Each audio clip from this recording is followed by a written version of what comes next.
In the last lecture, we introduced two important notions. The first one was the notion of linear combinations. As a consequence of this led us to the notion of linear independence. Let us recall the definition of linear independence. Suppose V is a vector space over F. F can be any field. So, suppose V is a vector space over F and we have a finite set U1, U2, etc., UR, a finite set in V. Then we say S is linearly independent. As I mentioned last time, we will write Li for linearly independent. We say S is linearly independent whenever we have a linear combination of these vectors giving rise to the 0 vector, then all the coefficients must be equal to 0. This is the same thing as saying that the only way to get the 0 vector as a linear combination of the vectors in S is the so called trivial linear combination. So, that is only trivial linear combination of S vectors or the vectors in S can yield the 0 vector. If the set is not linearly independent, it is said to be linearly dependent.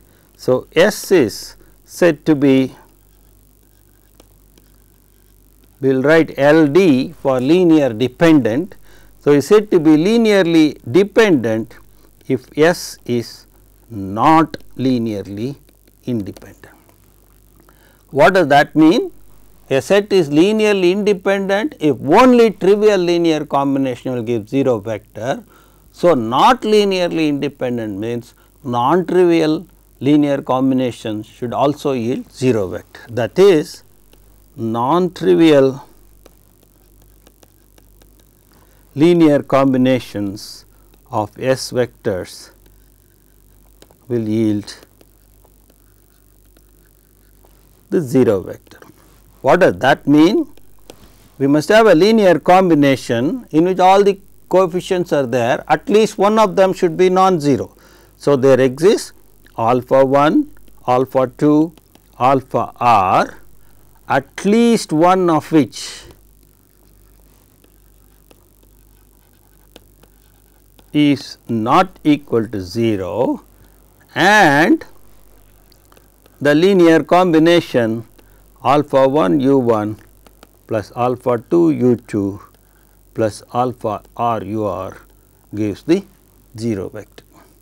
So, thus when you say linear independence, whenever linear combination is 0, all coefficients must be 0. When we say linear dependence, there can be a linear combination which is the 0 vector without all the coefficients being 0. Now, let us look at one simple property of the linearly dependent vector. Suppose S is linearly dependent. This implies 1, just as we observed above, there exists alpha 1, alpha 2, alpha r, at least one of which is not 0, such that this linear combination is 0. So, let us say that alpha j is not 0. So, there exists alpha 1, alpha 2, alpha r, at least one of which, say alpha j, is not 0. So, that is the first thing that we notice if S is linearly independent. Now, suppose X is a linear combination of S vectors. What does that mean?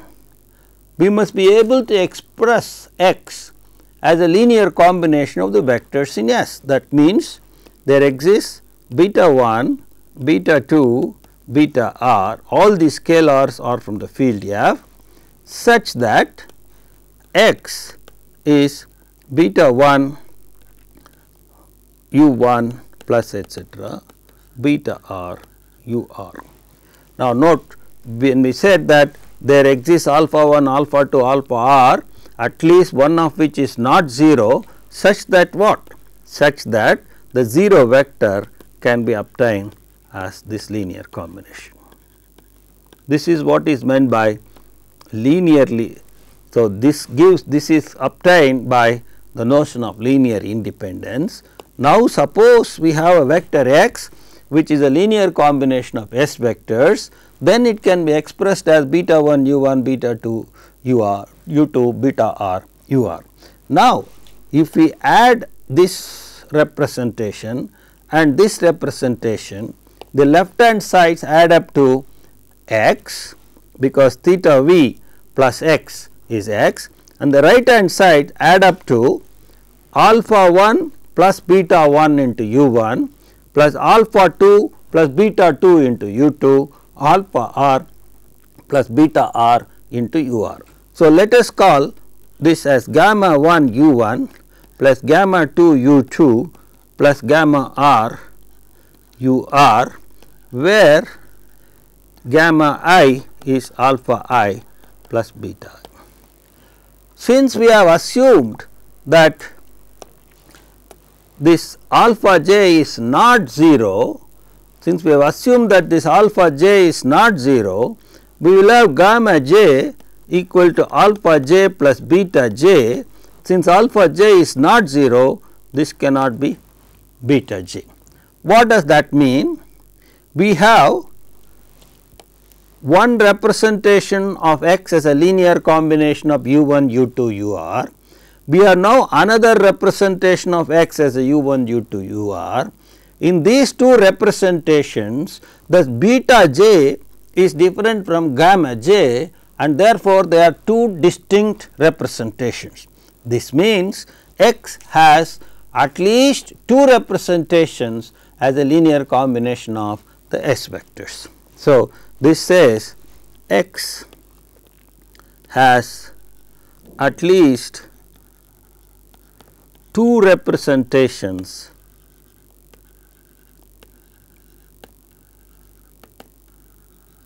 as linear combination of S vectors. Thus, whenever we have a linearly, so what is the conclusion? Whenever we have S is linearly dependent, means every x which is a linear combination of S vectors has at least two representations as linear combination of S vectors. So, linear dependence brings in certain amount of vagueness, because there is a lot of redundant information. We shall first look at some examples of this notion of linear dependence and linear independence. First,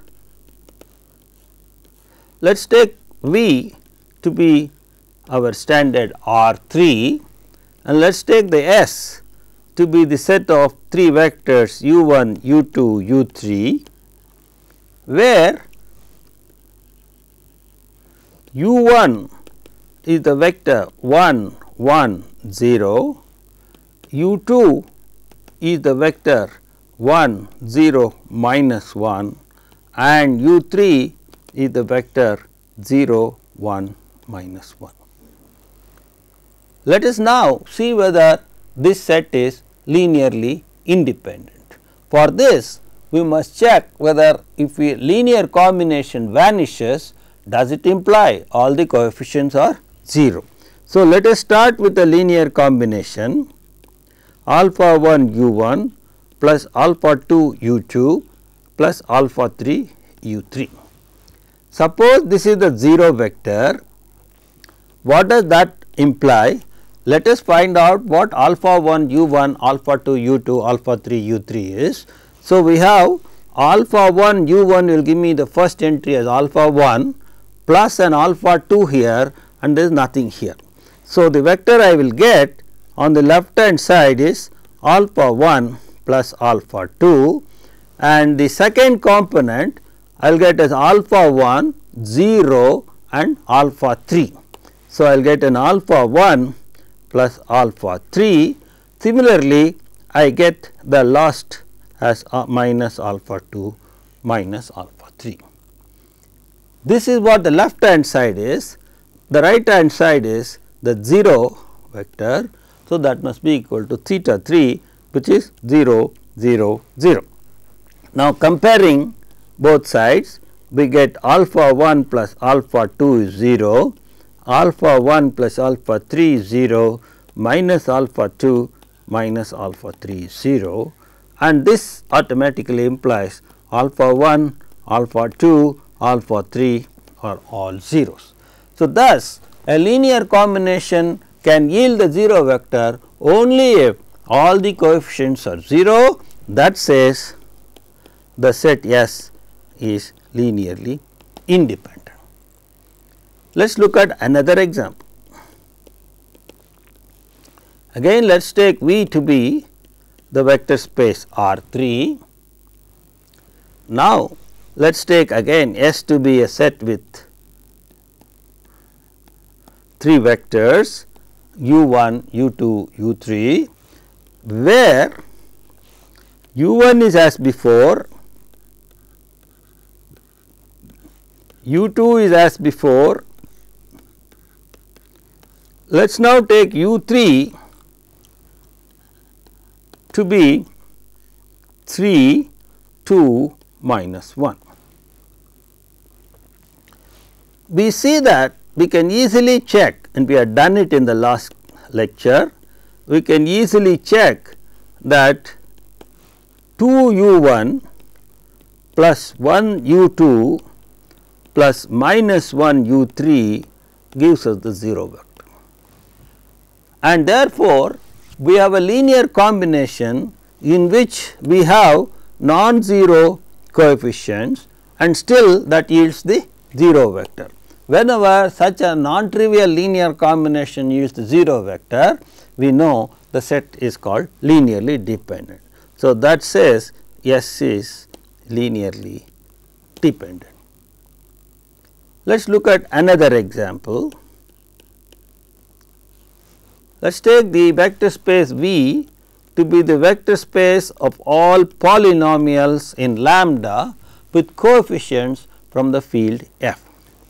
Let us take the set S to be consisting of the 3 polynomials P 1, P 2, P 3, where P 1 lambda is 1 plus lambda, P 2 lambda is 1 minus lambda, P 3 lambda is 1 plus lambda squared. So, we have the vector space of all the polynomials. We have taken a set of 3 vectors. So, we have a finite set of vectors. These are the 3 polynomials. Vectors here are polynomials because this vector space consists of polynomials.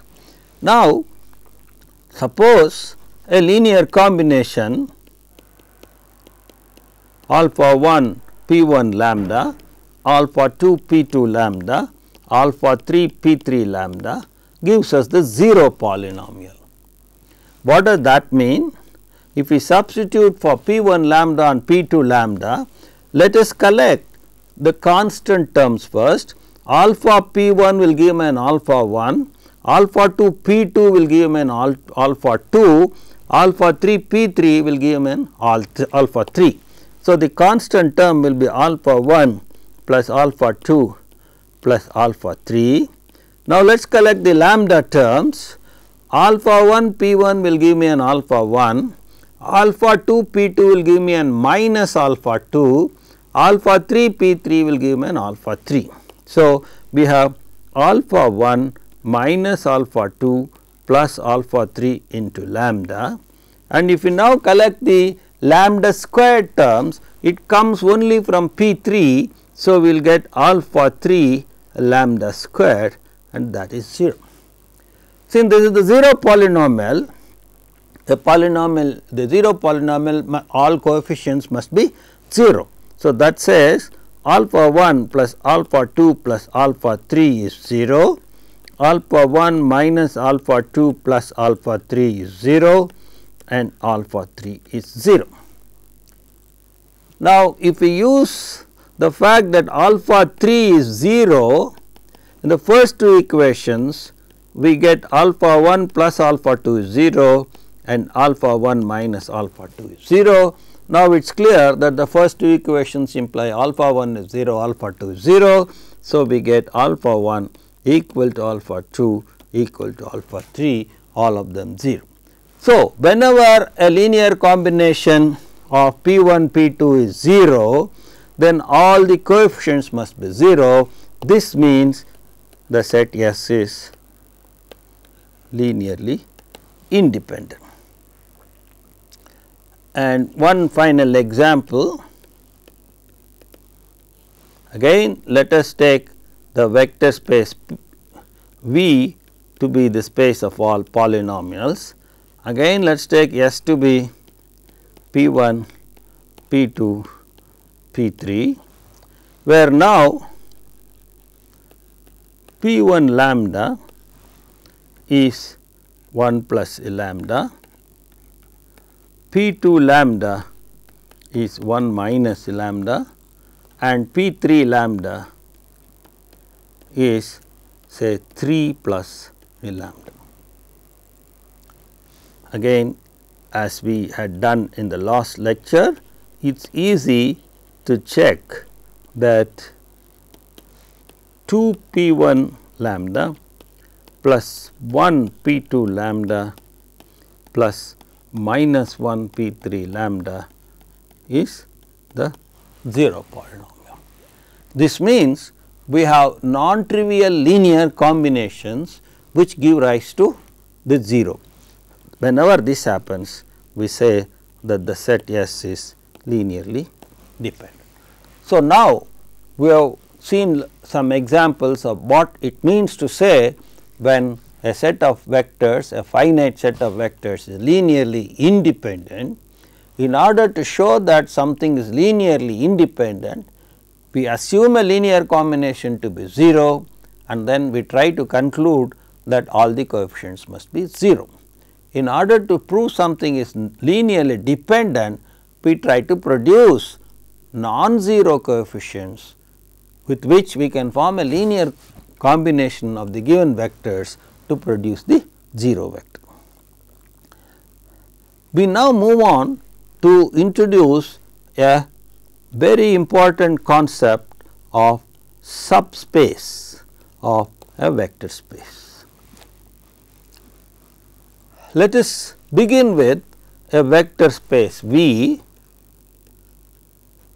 over a field F. This will be always at the background, because as I said last time, this is the universe in which we work. The universe in which we work is always a vector space over a field F.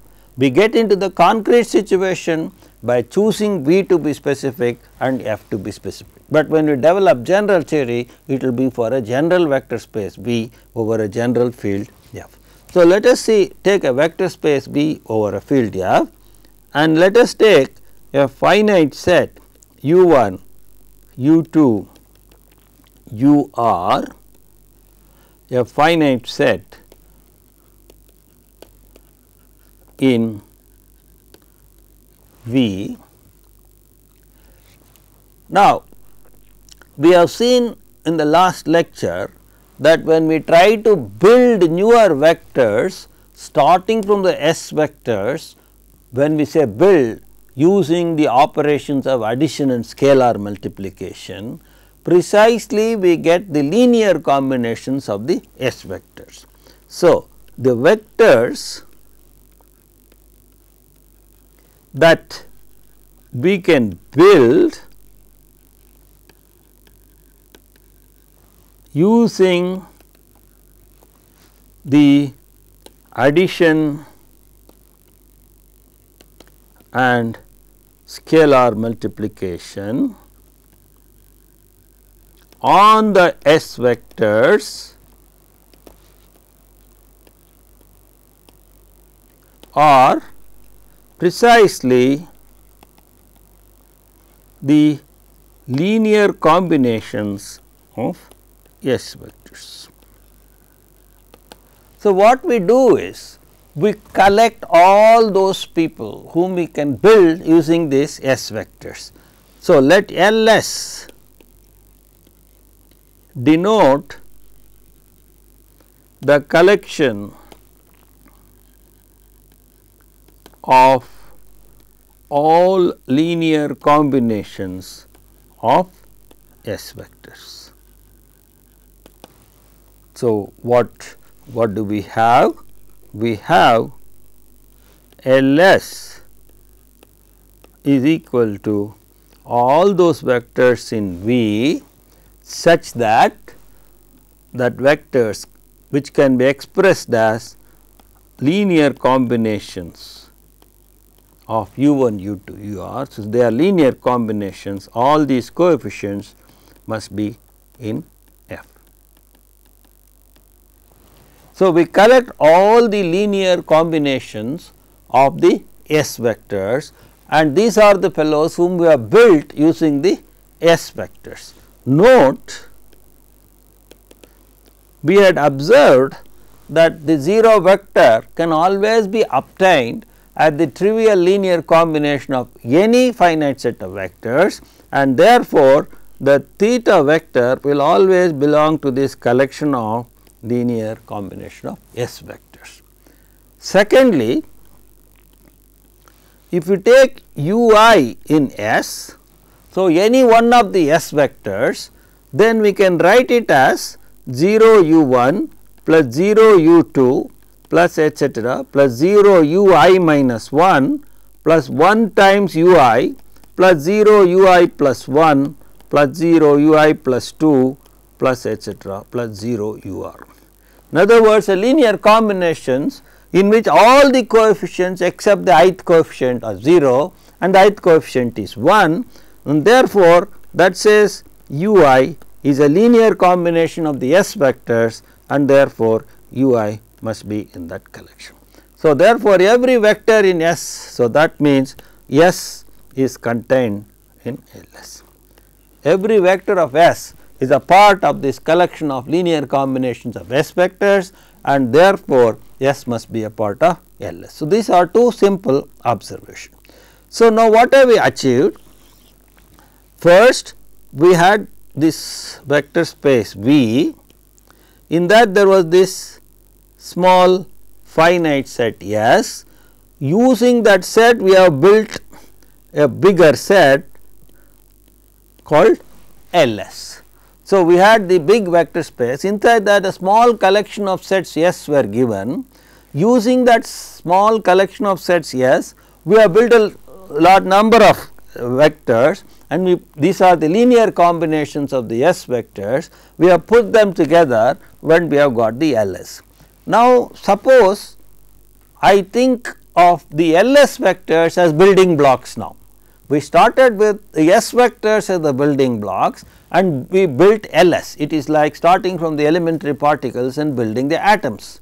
Then we put the atoms together to get some molecules. Now, we want to see whether we can put the LS vectors to create anything new. So, can we use LS vectors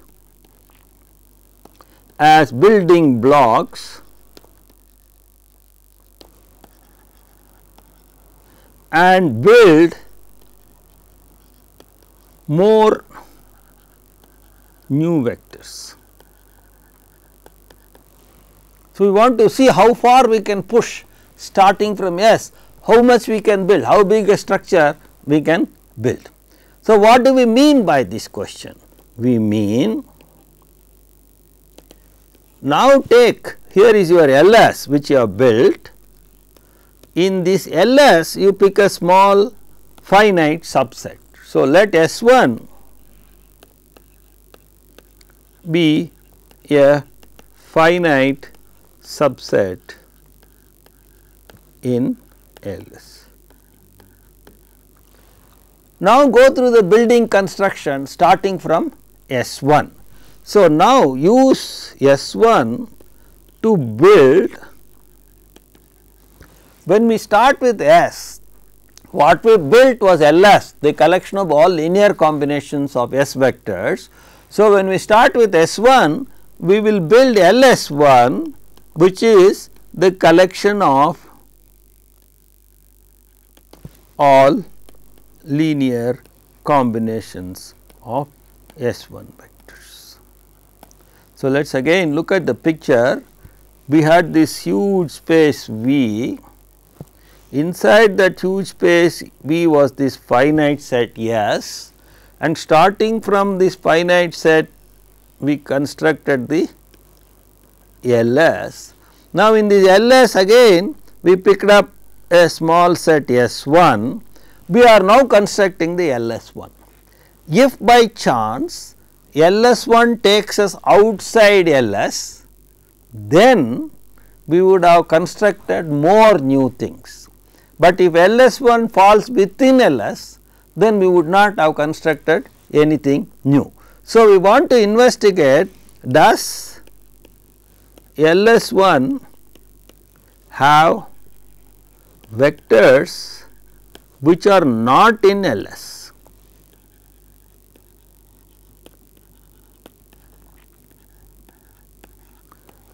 If it is so, then we could have continued our building process with this various subsets of LS. Now, let us look at the answer to this question. Suppose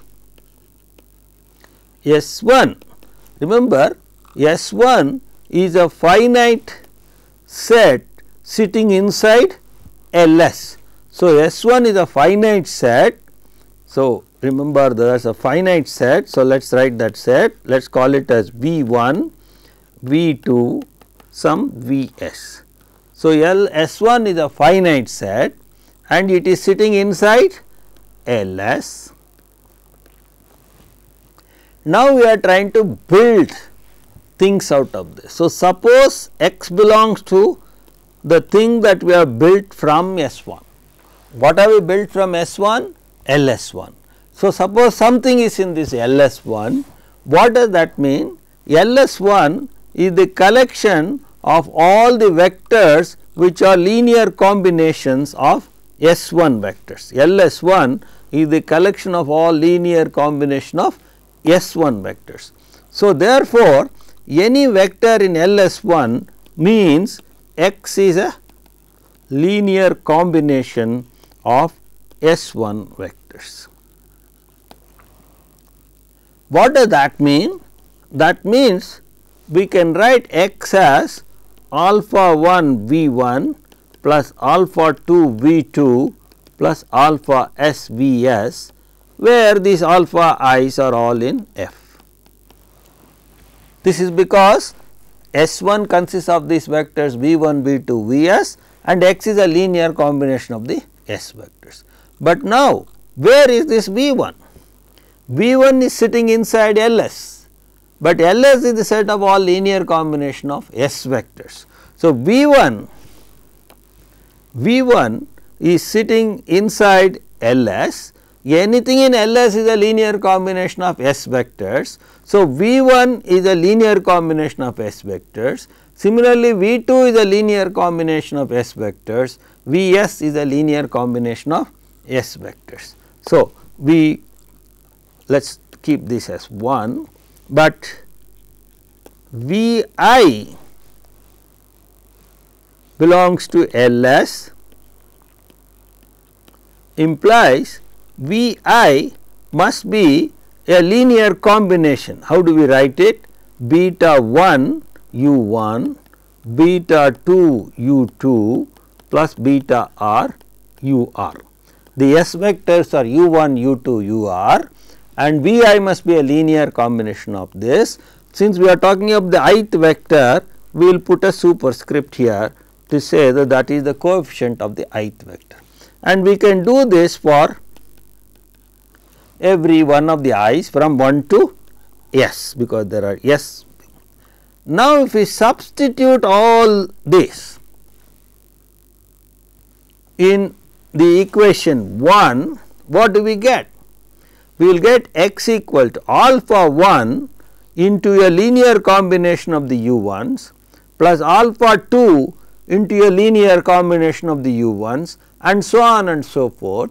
Therefore, if we combine the u 1 terms, combine the u 2 terms, we will get finally only a linear combination of the S vectors. So, let us do this in a slightly shorter notation. We have x is equal to sum, we will use the summation index, j equal to 1 to r, 1 to, I am sorry, this is now S, because now we are in the S1 set. So, we have alpha j V j.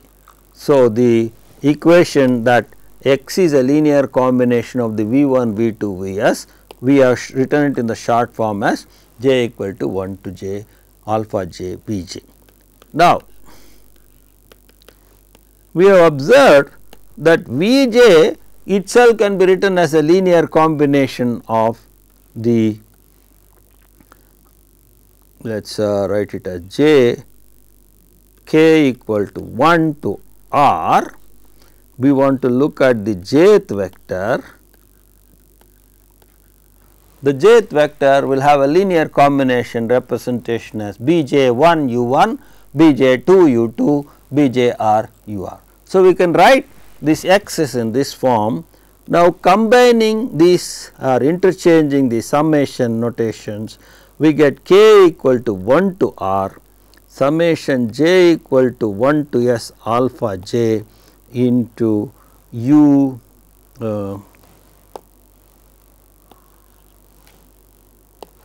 beta k j into u k, which says that this is equal to, we can write it as some k equal to 1 to r.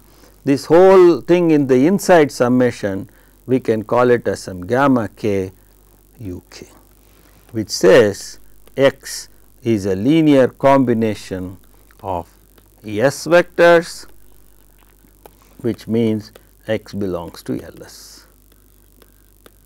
So, what is the impact of all this?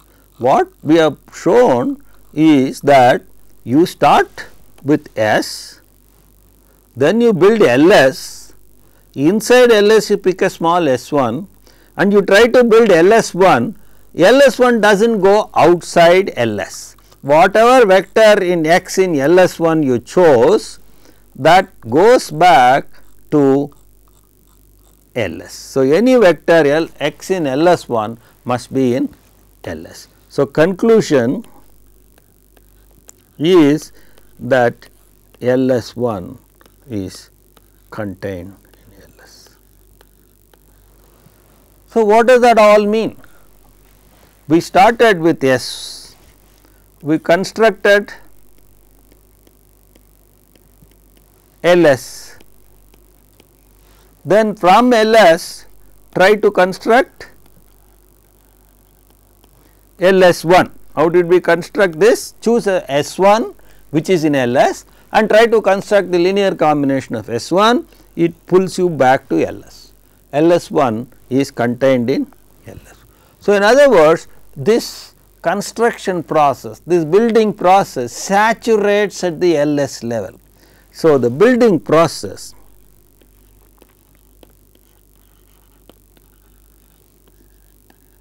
as saturated at the LS stage, which means that starting from any finite site S in V, the logistic collection that you can build out of this S is precisely LS. So, starting from S, a finite set S, the maximal construction or building we can do. When we do construction, we use only the operations of addition and scalar multiplication. That we should keep in mind, because the vector space, there is nothing else we know. We know that only the addition and the scalar multiplication make the axioms of the vector space. So, the maximal construction that we can do is LS. The reason was the construction got saturated. What makes this saturation?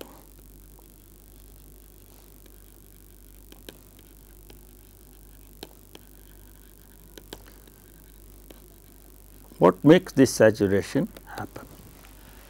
Now, if we try to construct, the only things that we will do is, again I repeat, addition and scalar multiplication. But if we take the LS and if you take any two vectors in LS and you try to add them, you are going to get a vector back in LS, because linear combination plus linear combination is again linear combination. Similarly, if you take a vector in LS and scalar multiply it, again it is going to be in LS. So, these two basic construction operations do not take you outside LS at all, whatever construction you make, and therefore, you are always in LS. So, the reason for this is, the reason for this saturation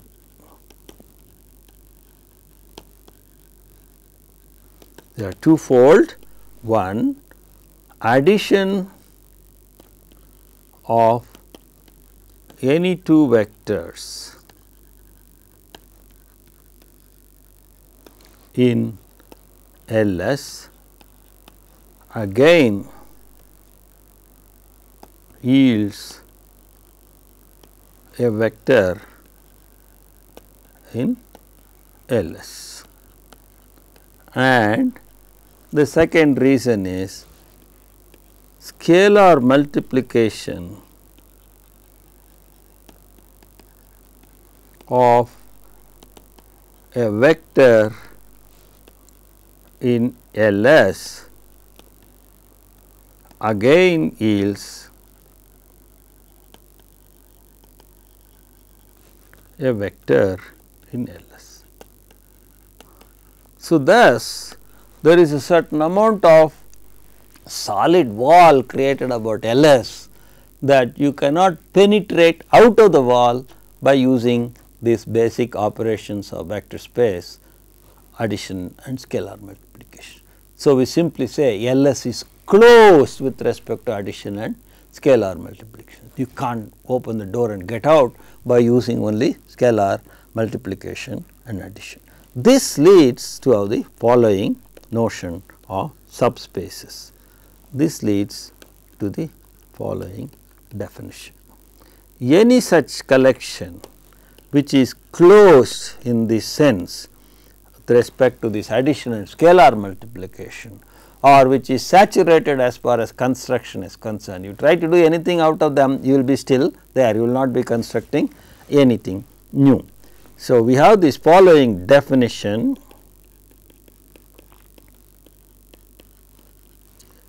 Let V be a vector space over a field F. Now, we are going to replace LS by a general set. Let W be a subset of V such that 1, remember LS had lots of vectors, the 0 vector was in LS because the 0 vector can be written as the linear combination of any set, and we also had every S vector was already in LS. So, LS contained quite a few vectors. So, it was non-empty. So, we would like W to be non-empty. and the LS was closed with respect to addition, that is addition did not take us out of LS. Similarly, if we are in W, if we take any vectors, the sum must also be in W. We say W is closed under addition. And the third reason for is the other reason for the saturation, namely closed with respect to scalar multiplication. That is, if we take any vector in W and if we take any scalar and look at the scalar multiple, that must be again in W. We say W is closed under scalar multiplication.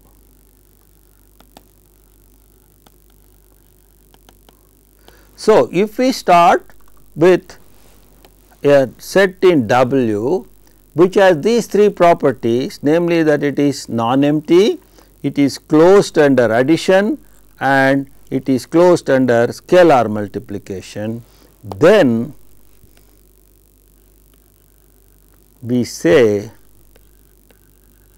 W is a subspace of V.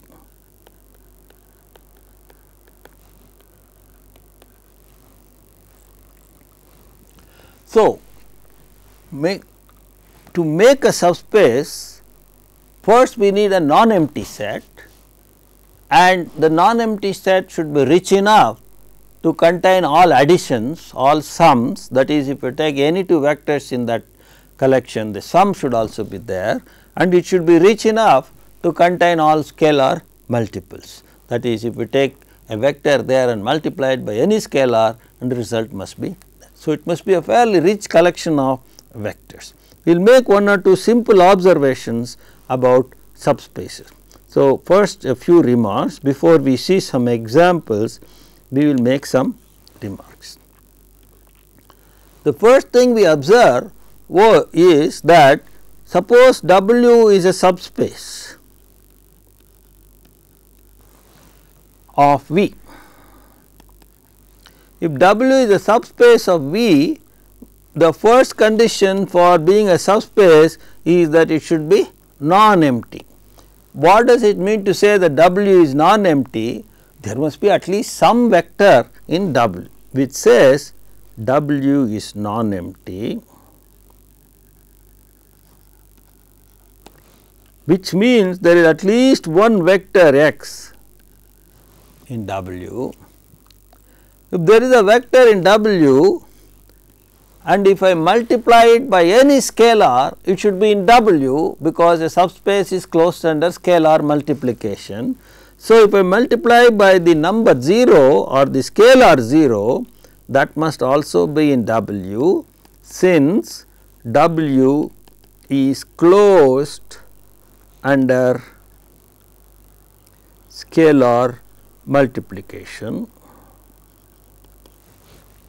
But 0x, it is an exercise to verify that 0x is nothing but the 0 vector that belongs to W. So, therefore, what we see here is that 0 vector, whatever subspace we have, 0 vector must belong to it. So, the conclusion is that theta V belongs to every subspace of V.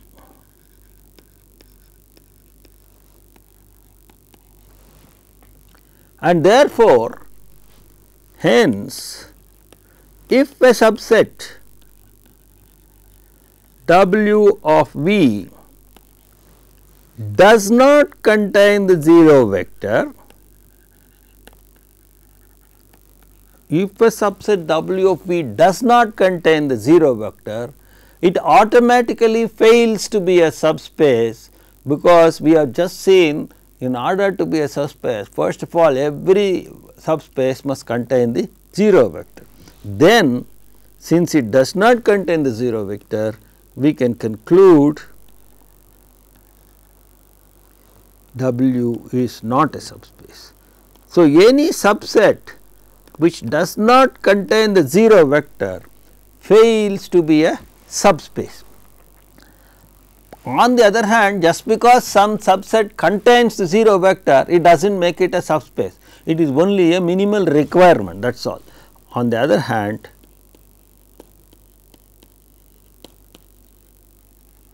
if a subset W contains the 0 vector theta v, it does not necessarily mean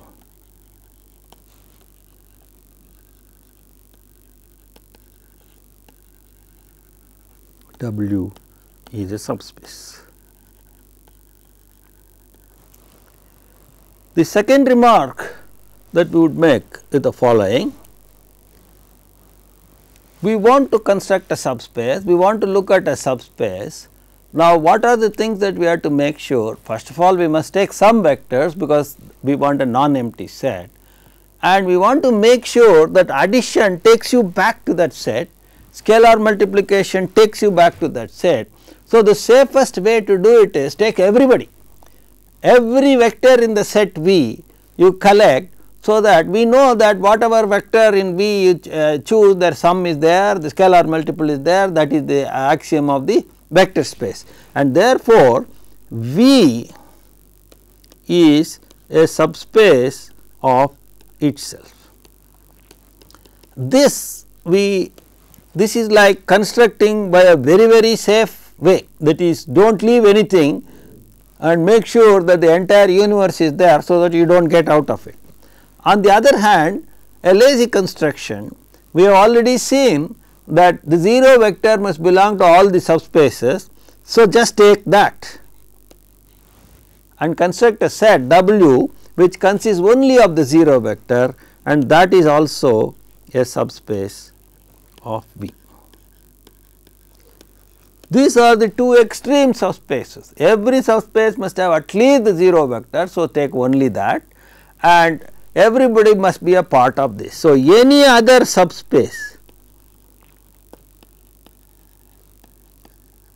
any subspace W of V which is different from these two is such that it must certainly be inside V because a subspace, and since the theta V belongs to every subspace, it must be like this.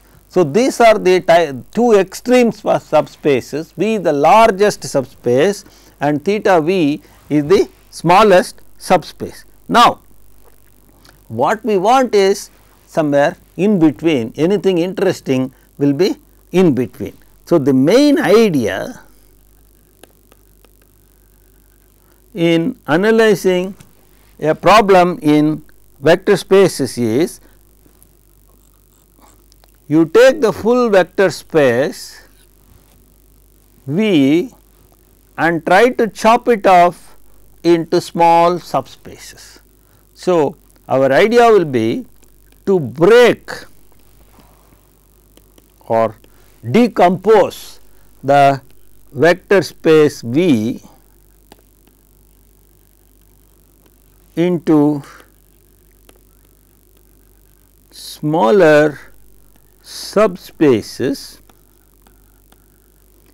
in such a way.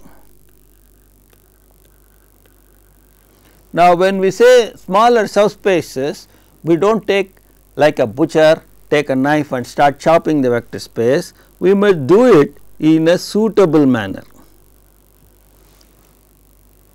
suitable subspaces. Now, in such a way, what do you mean by suitable? The analysis of our problem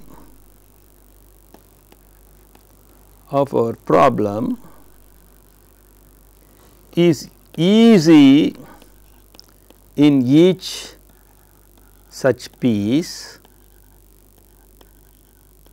So, we have broken the subspace into smaller pieces.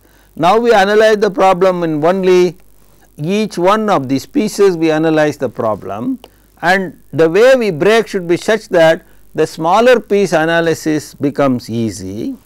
And number 2, from this easy analysis of the smaller pieces, we must be able to patch up and get the full analysis.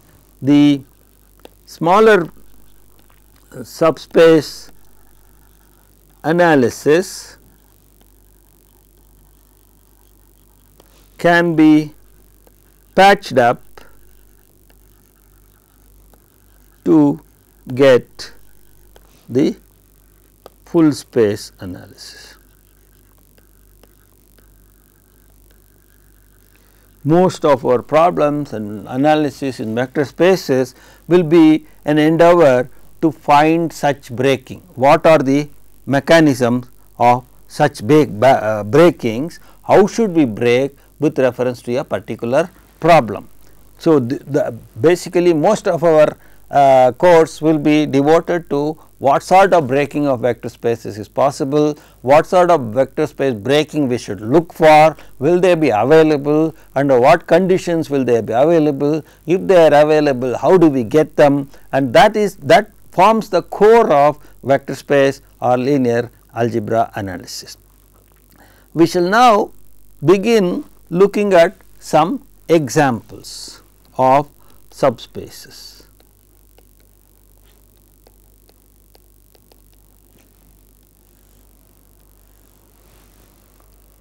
The first, we will start with some simple examples and move on to some very serious important subspaces that would be needed in our analysis.